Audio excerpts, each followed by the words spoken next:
আমাৰ ছ'চাইটিৰ পৰা দুজনমান মানুহ আহিছে, মই আহিছিলোঁ, তেওঁলোকে নিজৰ কান্ধত লৈ অহা গামোচাখনেৰে জুবিনৰ ফটোবোৰ ধূলি মুচিব লগা হৈছিল। আমি সকলোৱে নিজৰ কাপোৰেৰে ধূলি মুচি থৈ গৈছোঁ। জুবিন ক্ষেত্ৰ সদায় পৰিষ্কাৰ পৰিচ্ছন্ন হৈ থকাটো প্ৰয়োজনীয়। জুবিন ইয়াত অন্তিম শয়নস্থান, কিন্তু হ'লেও এতিয়া জুবিন ক্ষেত্ৰ এখন উপাসনাৰ স্থলী।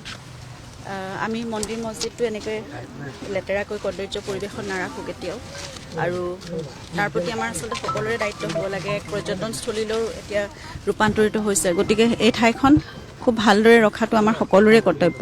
সেয়া চৰকাৰৰো দায়িত্ব, সেয়া ৰাইজৰো দায়িত্ব, আমাৰ সকলোৰে দায়িত্ব। গতিকে সেইখিনি দেখি পেলাই অলপ বেয়া লাগিছিলে। এতিয়া চাফ চিকুণ কৰাৰ কথা আমি নিজে ভাবিলোঁ। আমি এদিন আগবাঢ়ি আহি আমি এদিন কৰিলেই নহয়, আচলতে এইটো সদায় হ'ব লাগিব। আৰু আজি কৰি কাইলৈ কৰিব কেনেবাকৈ যদি নোৱাৰেও, তেতিয়াহ'লে অন্ততঃ দুদিনৰ মূৰে মূৰে সকলোখিনি চাফা হৈ থাকিব লাগিব। ইয়াত পৰ্যাপ্ত পানীৰ ব্যৱস্থাটো হ'ব লাগে, যিটো টয়লেটৰ ব্যৱস্থা হ'ব লাগে, বাকীখিনি সকলোখিনি চাফ চিকুণ হৈ থাকিব লাগে। তেল পৰি এতিয়া একেবাৰে কাৰ্পেটবোৰ অতি লেতেৰা হৈ গৈছে। সেইদিনাখন আমাৰ ছ'চাইটিৰ পৰা দুজনমান মানুহ আহিছে, মই আহিছিলোঁ, তেওঁলোকে নিজৰ কান্ধত লৈ অহা গামোচাখনেৰে জুবিনৰ ফটোবোৰ ধূলি মুচিব লগা হৈছিল। আমি সকলোৱে নিজৰ কাপোৰেৰে ধূলি মুচি থৈ গৈছোঁ। গতিকে সেই কথাবোৰ বেয়া লাগে। জুবিন গাৰ্গৰ ফটো এখন এতিয়া লেতেৰা হৈ থকাটো আমাৰ কাৰণে অন্ততঃ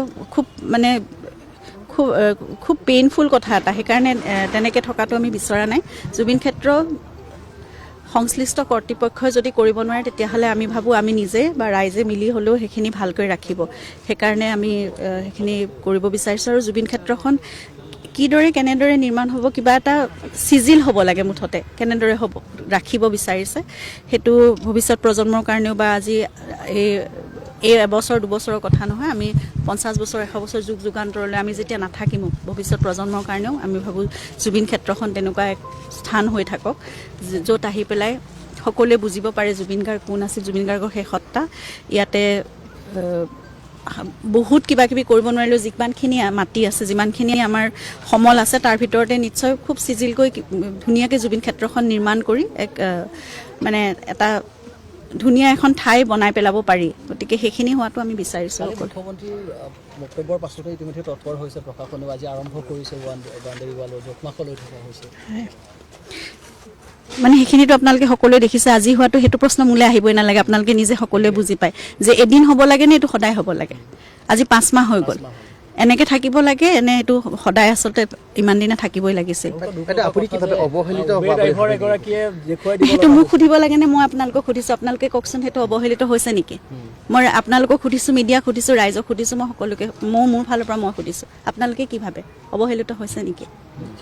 নিশ্চয় যদি হৈছে বুলি ভাবে, তেতিয়াহ'লে আমাৰ সকলোৰে কৰ্তব্য সেইটো অকল পৰিয়ালক আপোনালোকে প্ৰশ্ন সুধিব বা পৰিয়ালে কিবা এটা কথা ক'ব, সেইটো নাভাবিব। আৰু পৰিয়ালেই কৰিব লাগিব বুলি প্ৰতিটো প্ৰশ্নৰ কথা নাই। আমি নিজে ক'লেহে যে কিবা এটা হ'ব, কাৰণ আমি কোৰ্টতো লাগি আছোঁ, আমি গোটেইবোৰ কাম আমি দুজনী অকল ভণ্টি আৰু ময়ে কৰি আছোঁ। গতিকে সমগ্ৰ ৰাইজৰ আছিল জুবিন, সকলো পৰিয়ালৰ আছিল জুবিন, চৰকাৰৰো আছিল জুবিন। গতিকে সকলোৱে, মই ভাবোঁ সকলোৰে দায়িত্ব সেয়া। নমস্কাৰ।